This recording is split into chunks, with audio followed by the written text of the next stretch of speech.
ভূমিকা নিলেন তামিম সৌম্যরা।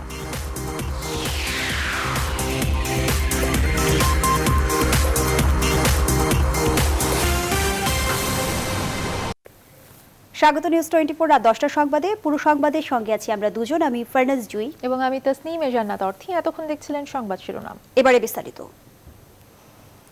বরিশালে বিভাগীয় সমাবেশের মধ্য দিয়ে নিরপেক্ষ নির্বাচনের দাবিতে সরকার বিরোধী আন্দোলন শুরু করল বিএনপি। প্রধান এই দাবি ছাড়াও দলের প্রতিষ্ঠাতা প্রয়াত রাষ্ট্রপতি জিয়াউর রহমানের খেতাব বাতিলের সিদ্ধান্ত পরিহার ও বেগম খালেদা জিয়া নিঃশর্ত মুক্তি দিতে সরকারের প্রতি আরও একবার আহ্বান জানালেন নেতাকর্মীরা।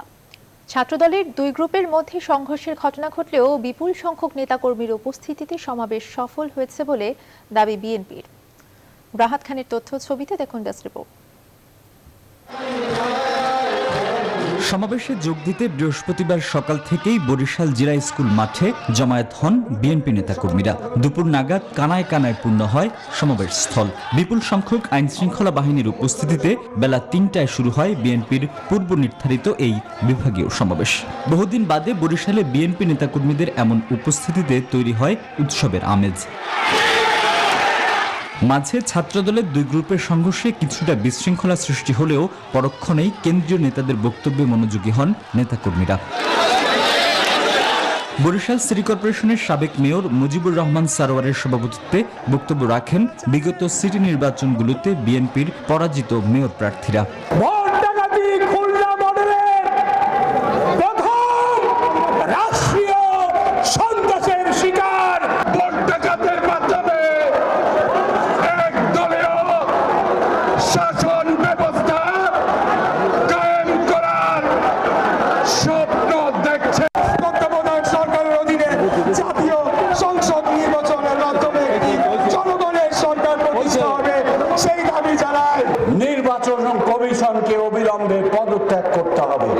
প্রধান অতিথির বক্তব্য রাখেন বিএনপির ভাইস চেয়ারম্যান অবসরপ্রাপ্ত মেজর হাফিজ উদ্দিন আহমেদ। দেশে গণতন্ত্র নেই অভিযোগ করে হাফিজ বলেন, সরকার সাধারণ মানুষের ভোটের অধিকার হরণ করেছে।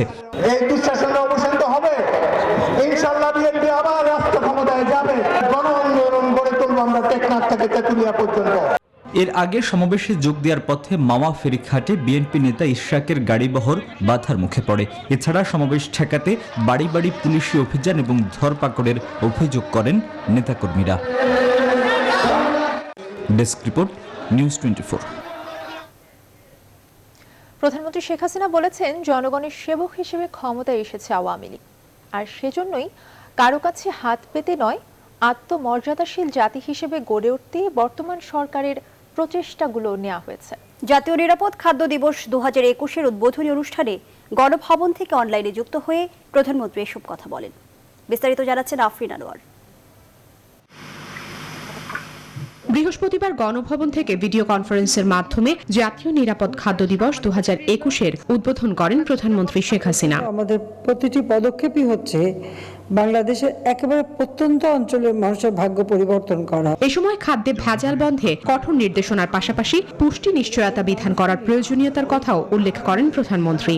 আমাদের দেশের মানুষের খাদ্য চাহিদা আমরা নিজেরা উৎপাদন করব, আমরা নিশ্চিত করব, সেই সাথে সাথে পুষ্টি নিশ্চিত করার দিকে আমরা বিশেষভাবে গুরুত্ব দিচ্ছি। ভেজালের ব্যাপারে আমি বলবো যে যারা ব্যবসা করতে চায় বা ব্যবসা করছে, দুই পয়সা বেশি কামাই করার জন্য তারা এই ভেজাল দিতে থাকে বা পচা গন্ধ খাবার সেগুলিকে আবার ব্যবহার করে।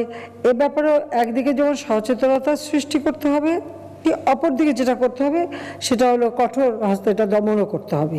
আওয়ামী লীগ জনগণের সেবক হিসেবে ক্ষমতায় এসেছে উল্লেখ করে সরকার প্রধান বলেন, কারো কাছে হাত পেতে নয়, নিজেদের আত্মমর্যাদাশীল জাতি হিসেবে গড়ে তুলতে সকল প্রচেষ্টা। ইতিমধ্যে আপনারা যেমন ঢাকা শহরে বিভিন্ন হোটেল এবং রেস্তোরাঁগুলি সেগুলিকে গ্রেডিং স্টিকার দিয়ে দিচ্ছেন এবং মনিটরিং এর ব্যবস্থা নিচ্ছেন, এটা অত্যন্ত ভালো কাজ। কিন্তু এই কাজটা শুধু রাজধানীতে করলে হবে না, এটা সারা বাংলাদেশে একটু করা দরকার।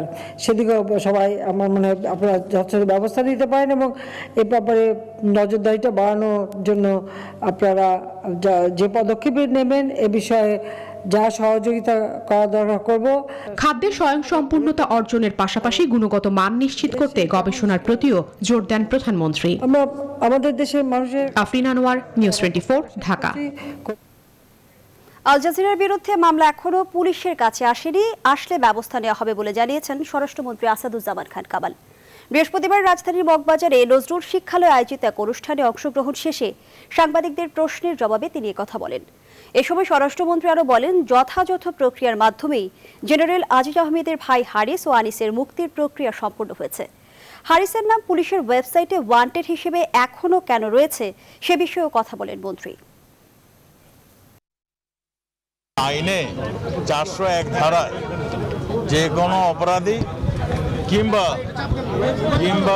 যারা সাজাপ্রাপ্ত উভয় ক্ষেত্রেই তারা যদি আপিল করে মানে মহামান্য রাষ্ট্রপতির কাছে, তিনি মওকুফ করতে পারেন সাবজেক্ট ওই আপনার কোর্টের কনকারেন্স অনুযায়ী।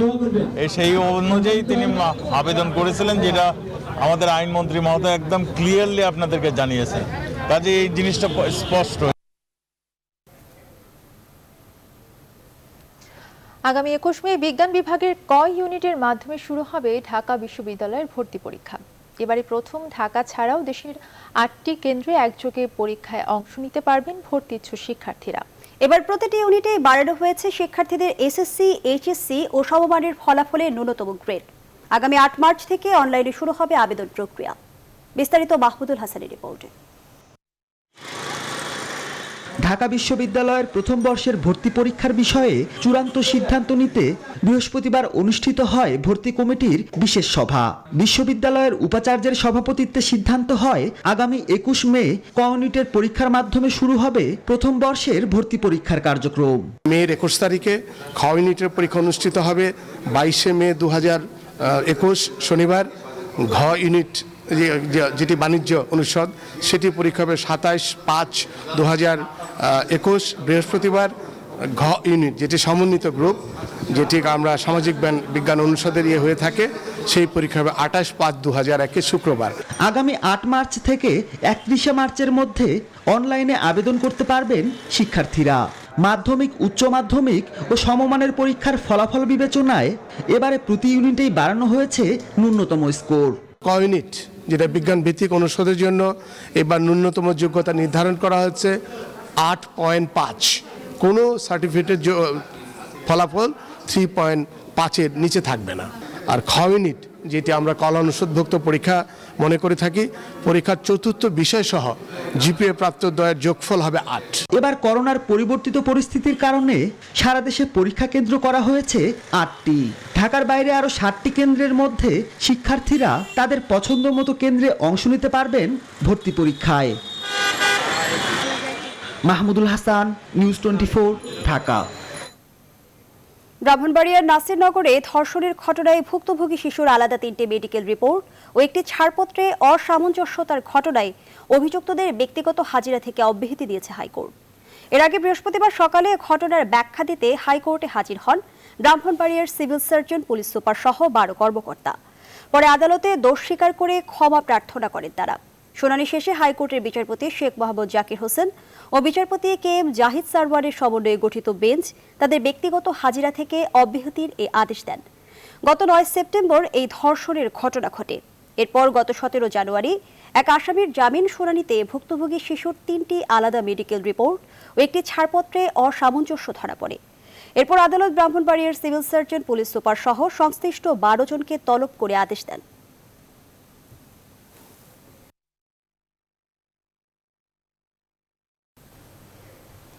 ষোলো লাখ টিকা গ্রহণের পর উন্মুক্ত হলো সুরক্ষা ভ্যাকসিন প্রদান অ্যাপ, যা দিয়ে শুধু নিবন্ধন নয়, কিউআর কোড স্ক্যান করতে পারলেই তথ্য যাচাই করা সম্ভব। বৃহস্পতিবার সকালে রাজধানীর কুর্মিটোলা জেনারেল হাসপাতালে অ্যাপের উদ্বোধন করেন স্বাস্থ্যমন্ত্রী। টিকা কেন্দ্রে যেতে অক্ষম ব্যক্তিদের জন্য বিকল্প পরিকল্পনার কথাও জানান তিনি। রিশাদ হাসান জানাচ্ছেন বিস্তারিত। 27 জানুয়ারি আনুষ্ঠানিকভাবে করোনা টিকা নিতে নিবন্ধনের ডিজিটাল প্ল্যাটফর্ম সুরক্ষা উদ্বোধন করা হয়। এর আগে ওয়েবের পাশাপাশি স্মার্টফোনের জন্য একটি অ্যাপস তৈরির কথা থাকলেও সারা দেশে টিকা প্রয়োগের 10 দিন পেরিয়ে গেলেও মেলেনি সেই অ্যাপস। বৃহস্পতিবার সকালে রাজধানীর কুর্মিটোলা জেনারেল হাসপাতালে সুরক্ষা ভ্যাকসিন প্রদান অ্যাপের উদ্বোধন করেন স্বাস্থ্যমন্ত্রী। ততদিনে টিকা গ্রহণকারীর সংখ্যা পেরিয়েছে 16 লাখ। তবে এর মাধ্যমে নিবন্ধন নয়, শুধুমাত্র কিউআর কোড স্ক্যান করে তথ্য যাচাই করা সম্ভব। উদ্বোধন শেষে মন্ত্রী জানান, যারা কোনো অবস্থাতেই কেন্দ্রে এসে টিকা নিতে পারবেন না তাদের জন্য বিকল্প পরিকল্পনা করছে স্বাস্থ্যসেবা বিভাগ। যারা একদম বেড রিডেন, যারা আসতে পারবে না হাসপাতালে, তাদের জন্য একটা কি ভালো সুব্যবস্থা করা যায় সেই চিন্তাও আমরা করছি। আপনারা অতি শীঘ্র সেই বিষয় জেনে যাবেন। 22 ফেব্রুয়ারি আসছে টিকার দ্বিতীয় চালান। এবার কি পরিমাণ টিকা আসছে তার সঠিক কোনো তথ্য নেই বেক্সিমকো ও স্বাস্থ্য মন্ত্রণালয়ের কাছে, তবে তা 50 লাখের কম বলে জানান বেক্সিমকোর ব্যবস্থাপনা পরিচালক। ছিল আমাদের দেশে রেজিস্ট্রেশন হওয়ার পরে 1 মাস পরে থেকে ওরা 50 লক্ষ করে দিবে। কাজে আমাদের ফার্স্ট লটই আসার কথা ফেব্রুয়ারি মাসে। আমরা যেটা জানুয়ারিতে 50 পেয়েছি ওটা তো অ্যাডভান্স পেয়ে গিয়েছি, এটা তো ফেব্রুয়ারিতে আসার কথা। কাজে এই মাসে যদি 20 লাখ আসে তাহলে মনে করেন এটা এক্সট্রা পাচ্ছি। এছাড়াও মার্চের প্রথম সপ্তাহে বিশ্ব স্বাস্থ্য সংস্থা ও গ্যাভির অ্যালায়েন্স কোভ্যাক্স থেকে টিকা আসবে বলেও জানান স্বাস্থ্যমন্ত্রী।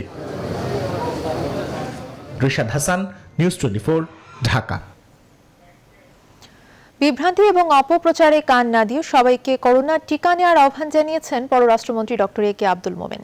বৃহস্পতিবার সকালে Mohakhali Sheikh Russell gastro liver institute এবং হাসপাতালে করোনার টিকা নেওয়ার পর তিনি একথা বলেন। একই হাসপাতালে বাংলাদেশে নিযুক্ত British high commissioner Robert Dickson এবং নরওয়ে, ব্রাজিল, মালদ্বীপ সহ বেশ কয়েকটি দেশের কূটনীতিকরাও করোনার টিকা নেন। পরে সাংবাদিকদের সাথে আলাপকালে টিকা ব্যবস্থাপনার প্রশংসা করেন তারা।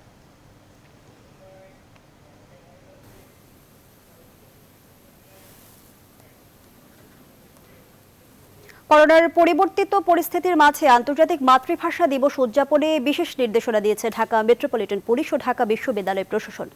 ভিড় এড়াতে প্রতিষ্ঠান ও সংগঠন পর্যায়ে 5 জন ও ব্যক্তি পর্যায়ে 2 জনের বেশি জমায়েত না করার আহ্বান জানানো হয়েছে। বৃহস্পতিবার বিকেলে কেন্দ্রীয় শহীদ মিনার পরিদর্শন করেন ডিএমপি কমিশনার শফিকুল ইসলাম। এ সময় 21শে ফেব্রুয়ারি উদযাপনের সামগ্রিক প্রস্তুতি ঘুরে দেখেন তিনি। পরে সাংবাদিকদের প্রশ্নের জবাবে তিনি জানান, সামগ্রিক এলাকার নিরাপত্তা নিশ্চিতে 3 স্তরের নিরাপত্তা বিধান করবে আইনশৃঙ্খলা বাহিনী। পরে একই বিষয়ে নিজ কার্যালয়ে সংবাদ সম্মেলন করেন ঢাকা বিশ্ববিদ্যালয়ের ভিসি অধ্যাপক আক্তারুজ্জামান।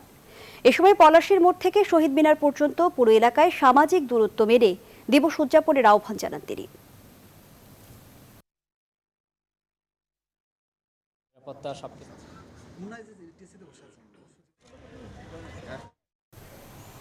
করোনাকালে ফ্লাইট চলাচল বন্ধ থাকায় 1 বছরে প্রায় 600 কোটি টাকার রাজস্ব হারিয়েছে ঢাকার হযরত শাহজালাল আন্তর্জাতিক বিমানবন্দর।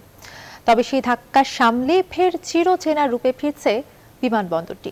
বর্তমানে প্রতিদিন এই বিমানবন্দরে প্রায় 150 আন্তর্জাতিক ফ্লাইট এবং 100টি অভ্যন্তরীণ ফ্লাইট ওঠানামা করছে। যদিও স্বাস্থ্যবিধি মানায় অনীহা স্পষ্ট। করোনা এভিয়েশন খাত নিয়ে লাকমিনা জেসমিন শোবার 4 পর্বের ধারাবাহিক প্রতিবেদনের শেষ পর্বে থাকছে ঢাকা এয়ারপোর্টের চিত্র।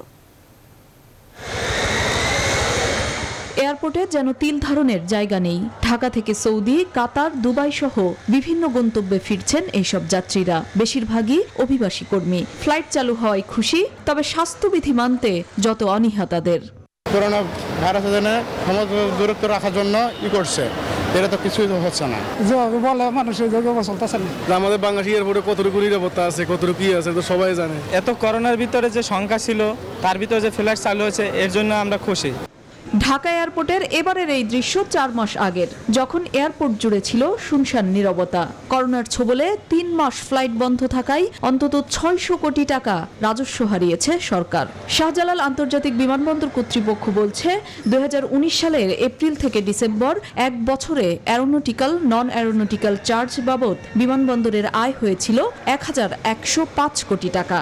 আর 2020 সালের একই সময়ে আয় হয়েছে তার অর্ধেকেরও কম, 500 কোটি টাকা। তবে করোনার দ্বিতীয় ধাক্কা নিয়ে যতটা শঙ্কা ছিল, বাস্তবে তা ঘটেনি।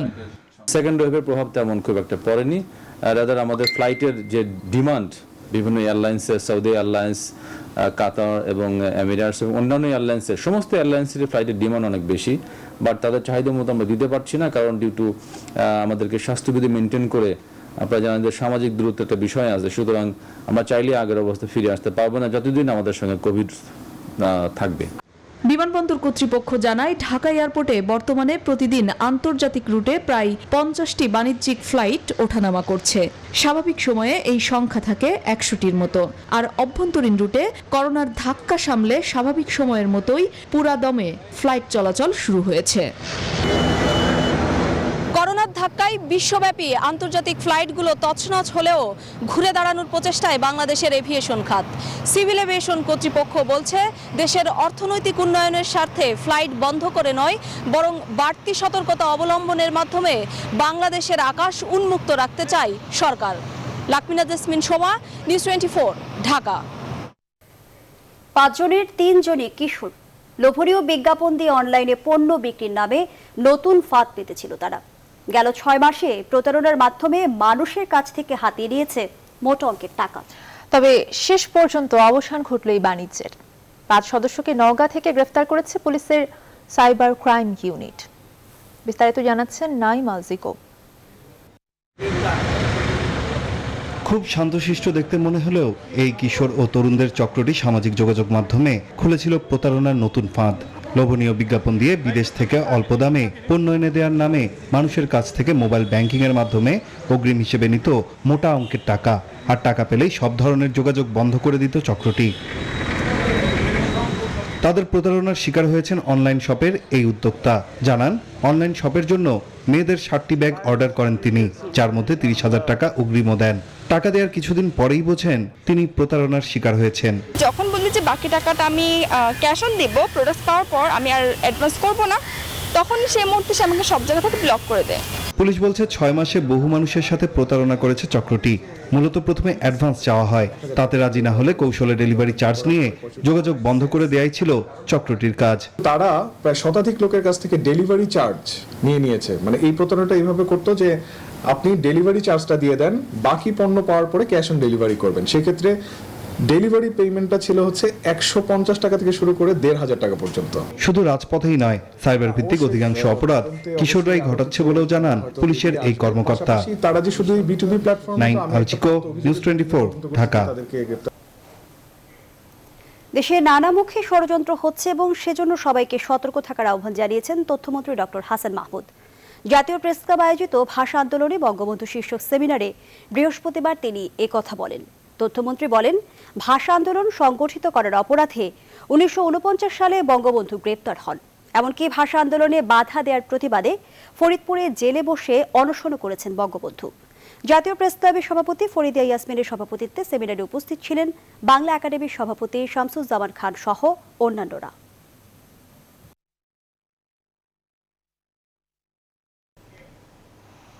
সড়ক দুর্ঘটনা নিয়ন্ত্রণ এবং সড়ক নিরাপত্তায় ইজি বাইক 3 হুইলার জাতীয় অটোরিকশা রেজিস্ট্রেশনের আওতায় আনতে যাচ্ছে সরকার।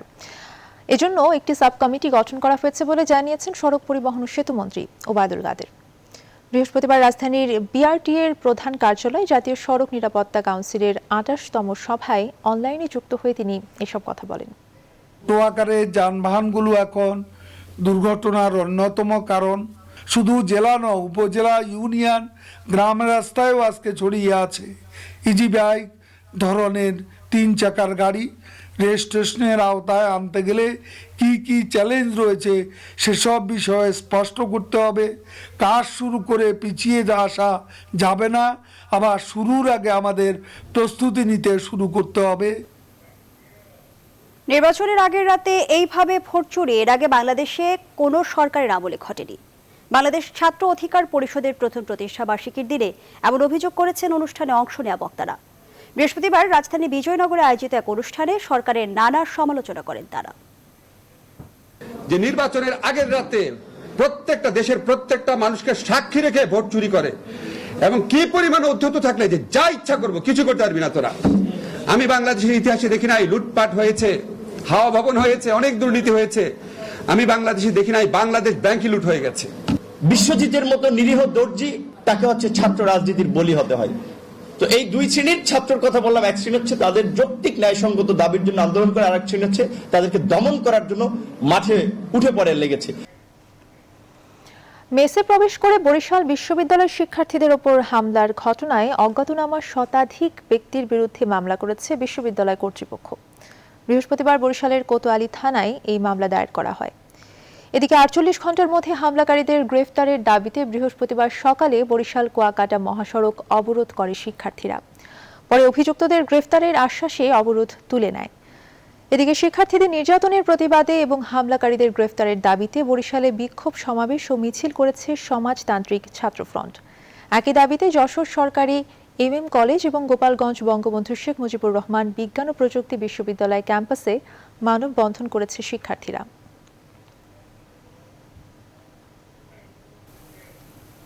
সরকারি মোবাইল ফাইন্যান্সিয়াল সার্ভিস অপারেটর নগদের বিরুদ্ধে অপপ্রচার করায় অজ্ঞাতনামা সহস্রাধিক জনকে বাদী করে মামলা করেছে সরকারি আর্থিক প্রতিষ্ঠানটি। ঢাকার মুখ্য মহানগর হাকিমের আদালতে বৃহস্পতিবার এই মামলা করা হয়েছে বলে এক প্রেস বিজ্ঞপ্তিতে জানিয়েছে নগদ। বিজ্ঞপ্তিতে বলা হয়, অনেকদিন থেকে সরকার ও সরকারি সেবার বিরুদ্ধে নানা রকম অপপ্রচার চালিয়ে আসছে দেশি বিদেশি সংঘবদ্ধ চক্র। সম্প্রতি ডাক বিভাগের ডিজিটাল ফাইন্যান্সিয়াল সার্ভিস নগদকে নিয়ে চক্রান্তমূলক প্রতিবেদন প্রকাশিত হয়েছে।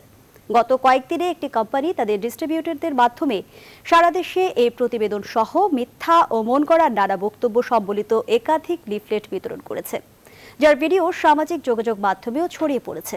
এতে জনমনে নগদ সম্পর্কে বিভ্রান্তি তৈরি করছে এবং প্রতিষ্ঠানের সুনাম ক্ষুণ্ণ করছে।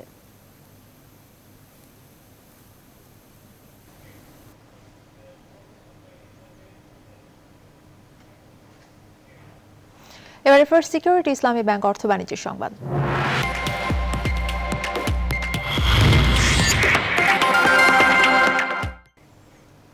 পতনের মধ্য দিয়ে সপ্তাহের শেষ কার্যদিবসের লেনদেন হয়েছে দেশের দুই পুঁজিবাজারে। বৃহস্পতিবার প্রধান পুঁজিবাজার ঢাকা স্টক এক্সচেঞ্জ ডিএসসির প্রধান সূচক DSEX কমেছে প্রায় 28 পয়েন্ট। সূচকের পাশাপাশি কমেছে বড় অঙ্কের লেনদেন। ঢাকার বাজারে লেনদেনে অংশ নেওয়া কোম্পানিগুলোর মধ্যে দর বেড়েছে 76টির, কমেছে 144টির, আর অপরিবর্তিত দেখা গেছে 126টি কোম্পানিকে। এদিকে দেশের অপর পুঁজিবাজার চট্টগ্রাম স্টক এক্সচেঞ্জ CSE-তে মোট লেনদেন হয়েছে 23,53,00,000 টাকা।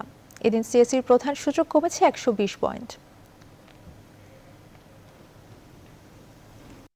মাদারীপুরে ক্রসফায়ারে ভয় দেখিয়ে এক বিকাশ এজেন্টের কাছ থেকে অর্থ আদায়ের অভিযোগে দুই পুলিশ সদস্য সহ 3 জনের বিরুদ্ধে মামলা হয়েছে। বৃহস্পতিবার দুপুরে জেলার senior judicial magistrate Saidur Rahman সাইদের আদালতে মামলাটি করেন ভুক্তভোগী সুজন শেখ। শুনানি শেষে বিচারক PBI-কে তদন্তের নির্দেশ দিয়েছেন। মামলার আসামিরা হলেন দত্তপাড়া পুলিশ তদন্ত কেন্দ্রের ASI মাহবুব ও কনস্টেবল সোহাগ এবং শিবচরের সূর্যনগর এলাকার টুম্পা টেলিকম অ্যান্ড মোবাইল কর্নারের মালিক টোকান ব্যাপারী। মাদারীপুরের অতিরিক্ত পুলিশ সুপার মোহাম্মদ আব্দুল হান্নান জানান, তদন্তে অপরাধ প্রমাণিত হলে ওই পুলিশ সদস্যদের বিরুদ্ধে ব্যবস্থা নেওয়া হবে।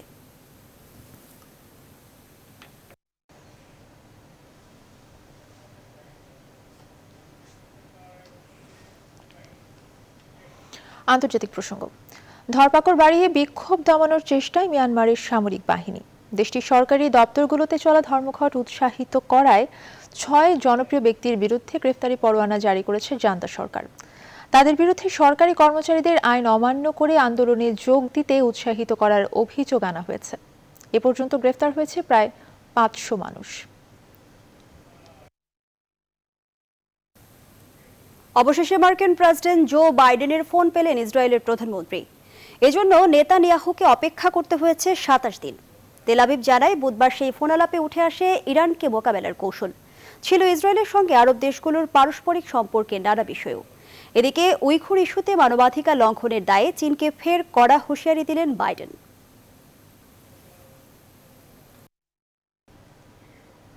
যুক্তরাষ্ট্রের বিভিন্ন অঙ্গরাজ্যে ভয়াবহ তুষার ঝড়ে অন্তত 38 জনের মৃত্যু হয়েছে।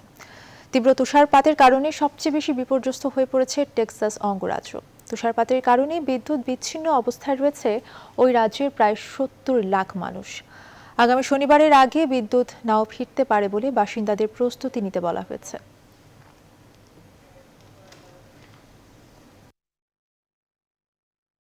এবারে খেলার খবর। মাঠে গড়াতে যাচ্ছে IPL, তাই বিশ্বসেরা খেলোয়াড়দের দলে ফেরাতে চলছে নিলাম মাঠের যুদ্ধ।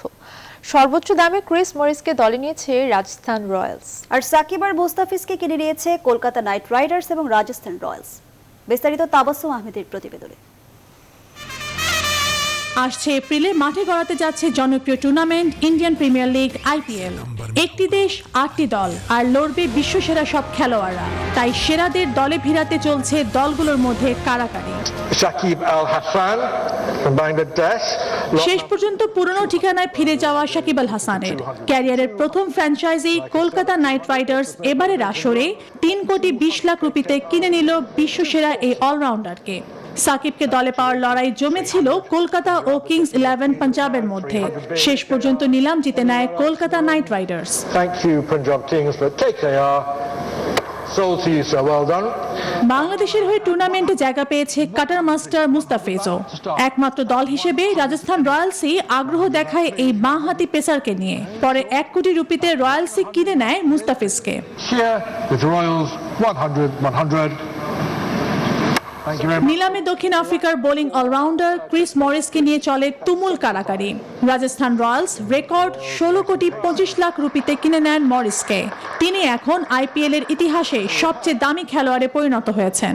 এদিকে 14,25,00,000 রুপি খরচ করে ওজি ব্যাটিং অলরাউন্ডার গ্লেন ম্যাক্সওয়েলকে কিনেছে রয়্যাল চ্যালেঞ্জার্স বেঙ্গালুরু। আর ব্যাঙ্গালোর, দিল্লি ও পাঞ্জাবের রোমাঞ্চকর লড়াইয়ের পর 14 কোটি রুপিতে জাই রিচার্ডসনকে কিনে নেয় Punjab. Thank you, madam. Yours at 14। Tabassum Ahmed, news 24।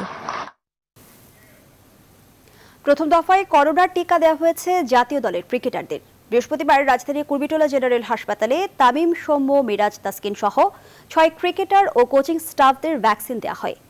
টিকা নেবার পর সবাই জানিয়েছে নিজেদের সুস্থতার কথা।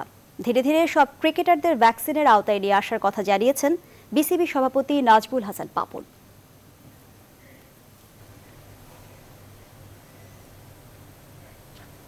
আর এই ছিল এখনকার আয়োজন। এতক্ষণ সাথে থাকাই ধন্যবাদ সবাইকে।